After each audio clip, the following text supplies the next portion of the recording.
Monsieur Rua, bonjour. Bonjour. Vous êtes médecin généraliste, vous êtes également, vous avez été médecin du sport, ou vous l'êtes toujours peut-être toujours. Médecin du sport, vous étiez médecin attaché à l'équipe de France de basket. Oui, j'ai passé quelques dizaines d'années, Garçons et filles. Garçons, filles, jeunes, pas jeunes. Alors, les médecins du sport, souvent, ce sont les meilleurs. Pourquoi C'est assez bête, mais c'est très simple et vous allez le comprendre. La médecine, c'est empirique. Donc en permanence, ils sont confrontés à devoir réagir et trouver des solutions à des sportifs de haut niveau qui entrent dans leur cabinet, qui se sont blessés à l'entraînement, etc. Et ils trouvent. Et ils trouvent. Oui, on trouve. On essaye en tout cas de trouver au maximum et de permettre aux blessés de reprendre tout de suite, le plus vite possible, parce que c'est la demande principale des sportifs, c'est de reprendre. C'est pas comme certains qui diraient « Ah, j'ai mal au dos, je pourrais avoir quelques jours de repos supplémentaires ». Un sportif, c'est le contraire. Mais quand je dis votre science est empirique, je suis sûr que vous-même, vous avez trouvé, au hasard de votre carrière, vous avez découvert des choses parfois de l'ordre du détail, pourquoi pas, mais qui vous ont aidé après à mieux comprendre le corps des sportifs que vous traitiez. Ah, c'est sûr que dans les études médicales classiques, on ne parle pas beaucoup de médecine du sport. Enfin, on ne parlait pas. Aujourd'hui, il y a quand même un certificat spécial d'études, mais à l'époque, non. Et c'est sur le terrain qu'on apprend, nous, les médecins du sport, sur le terrain, confrontés à des situations qui n'étaient pas prévues et qu'il va falloir résoudre le plus vite possible. Alors, vous êtes là, évidemment, pour parler des organismes qui sont en difficulté dans cette période si particulière. Alors, le festival Solidaise a été annulé. Est-ce que vous validez ? Alors, c'est compliqué parce que je suis passé, pour venir ici, je suis passé devant Longchamp et je passe souvent devant Longchamp, donc j'ai vu depuis un mois le travail qui a été fait pour préparer cette festivité. Et donc, qu'un coup près tombe comme ça brutalement, c'est toujours difficile. Alors, c'est la différence entre le principe de précaution et la prévention. Le principe de précaution, on ne prend pas de risque, on annule tout, pof. Et la prévention, c'est d'essayer de trouver des solutions pour que ça puisse avoir lieu dans les meilleures conditions possibles, en sachant quels sont les éventuels potentiels soucis qu'on pourrait trouver. Mais on n'annule pas de principe. Mais quel est votre sentiment ? Est-ce que le principe de précaution a eu raison de s'appliquer ? Alors je rappelle que Solidaise, c'est un lieu unique de circulation des idées, année après année. Ça permet de cultiver c'est présenté comme ça en tout cas, le meilleur de chacun. Les jeunes, les militants, les artistes viennent assouvir leur quête de sens, partager le plaisir d'être utile. C'est comme cela qu'ils, entre guillemets, c'est un festival de musique, point. Voilà. Non mais les jeunes viennent pour ça, viennent pour danser. C'est surtout pour ça, on dit, faire la fête. Et parfois boire de l'alcool. C'est pour ça surtout que c'était quelques stupéfiants. Mais est-ce que il y avait un risque ? Est-ce qu'il y avait un risque à le maintenir ? Alors, si c'est par rapport à l'année dernière, par exemple, puisque le festival a eu tous les ans, est-ce qu'il y avait un risque supplémentaire à cause de la canicule ? Probablement un petit peu. Probablement un petit peu, mais pas beaucoup plus, parce que les principaux ennuis... Donc c'est le principe de précaution, c'est ce que j'entends dans ce que vous me dites uniquement. Donc vous regrettez au fond ?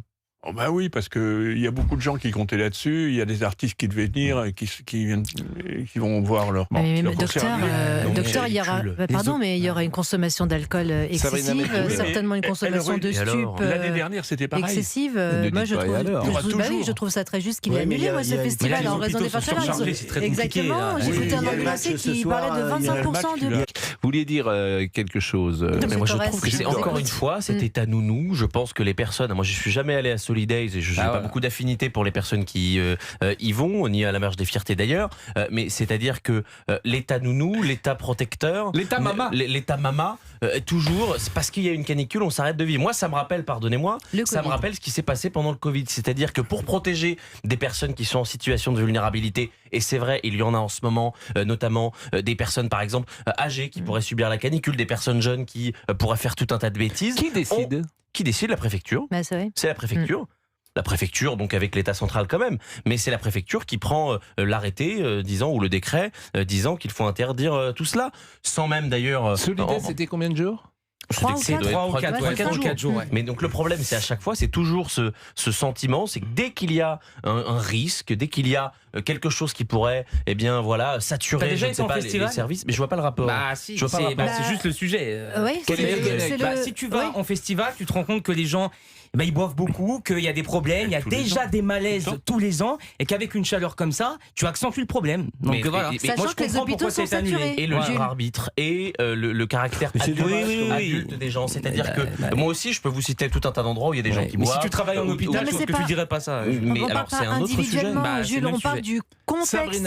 On parle du contexte. Une canicule à plus de 41 degrés, des hôpitaux saturés, plus de 25% de transport en ambulance. Vous avez la même rhétorique que les personnes qui voulaient enfermer tous les Français pendant le Covid. Mais ça n'a rien à voir. Ça n'a rien à voir. Il y a un risque, les gens picolent. Mais il y a toujours un risque. Quand je prends mon scooter, il y a un risque. Stupéfiants sous 41 degrés, il y a un risque d'une part. Et d'autre part, si les personnes font des malaises, il y a quand même, un devoir de protection.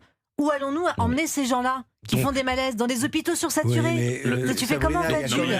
Il y a quand même des gens qui se réjouissaient d'aller dans ce festival, d'aller voir les groupes. Mais je ne suis pas en train de les condamner, Fabien, bien évidemment. Il va faire moins chaud ce soir. Je ne suis pas la marâtre du plateau en disant qu'il fait 40 degrés à l'ombre. Mais qui oblige les gens de rester à l'ombre? Personne n'oblige les gens, mais je ne suis pas en train de te parler de ça, Fabien. Je suis en train de te parler. Non, mais c'est Fabien. Monsieur Ruard. Il fera 41 ce soir. Comment? Il fera pas 41 ce soir. Non, il fait. Non, mais en fait, la perversité aujourd'hui de cela, c'est que ces décisions sont prises. Pourquoi? Elles sont prises pour préserver celui qui les prend. Parce qu'il sait que s'il ne les prend pas, il peut être au centre d'une polémique. Comme pour le Covid. Et c'est ce qu'on a vu pour le Covid. Et ça, c'est une grande perversion du système. Et c'est pourquoi je pense que les hommes politiques ne devraient jamais être poursuivis pour les décisions qu'ils prennent sur le plan politique. Parce qu'autrement, ils appliquent en tout le principe de précaution dans leurs fonctions. Qu'ils soient poursuivis, les effets pervers sont tels que, et on l'avait vu avec le Covid, pourquoi Édouard Philippe prend toutes ces décisions? Parce qu'il pense d'abord, et je peux le comprendre d'ailleurs à lui, parce que s'il ne ferme pas et qu'il y a des soucis extrêmement importants, c'est lui le responsable et c'est lui qui ira devant les tribunaux. Donc là, le préfet de police, à qui pense-t-il ce préfet de police? À lui. Il se dit, j'ai moins de risques à annuler ce spectacle, ce festival, j'ai moins de risques pour moi, pour ma carrière, que de ne pas l'annuler. Et quand on en arrive à ce type d'état d'esprit, je pense qu'il y a un danger. Et pourquoi il ne penserait pas aux hôpitaux? Parce que la nature humaine me fait dire qu'il pense. Alors, admettons qu'il pense aussi aux hôpitaux. Vous avez raison. Oui. Bien sûr. En tout cas, il habillera sa décision en pensant aux hôpitaux. Et c'est aussi un argument qui s'entend. Attention, je ne le nie pas. Mais non. Je ne le nie pas, cet argument. C'est un argument qui est beaucoup trop facile. C'est-à-dire que les hôpitaux, ils ne sont pas en situation de saturation que quand il y a la canicule. Enfin, on peut passer 365 jours dans l'année à dire qu'il y a un problème dans nos hôpitaux. En réalité, l'incurie, elle date pas de. Qu'il y a beaucoup trop d'administratifs dans les hôpitaux. Qu'il n'y a pas de lit. Bien sûr, bien sûr. Donc là, l'État se défausse en prenant une décision complètement inique, complètement péremptoire, unilatérale, en disant non, il n'y aura pas Solidays parce qu'il y a un risque de saturation. La saturation, elle est déjà là. Donc l'État décide via les préfectures et via les arrêtés, de pallier à un potentiel problème qui est en réalité celui de l'État. Donc encore une fois, c'est cet État nounou qui est incapable de gérer la vie des Français et la vie collective. Oui, alors vous dites l'État nounou, et il y a des raisons aussi psychologiques, personnelles, professionnelles qui peuvent agir. Jean-Pierre Farandou, ministre du Travail, écoutez ce qu'il a dit. Je crois que ça a été exprimé aussi hier par le préfet de police de Paris, c'est que tout événement est potentiellement supprimable. Il faut analyser les risques. Enfin, je crois qu'il a été très clair et c'est ça la bonne idée. C'est quoi les risques au fond? C'est les risques de participants, c'est les risques de chaleur, c'est les risques d'humidité. Là aussi, je ne veux pas parler à la place des médecins, mais on sait aussi que l'appréciation du risque, c'est pas que de la chaleur, c'est aussi d'autres facteurs qui peuvent rentrer en ligne de compte. Voilà, tout ça seront évalués par les pouvoirs publics, dont c'est le métier. Et les pouvoirs publics l'ont dit. Il faut mieux savoir parfois prendre des décisions difficiles qui consistent à annuler un événement plutôt que de le laisser passer et se retrouver dans une situation extrême.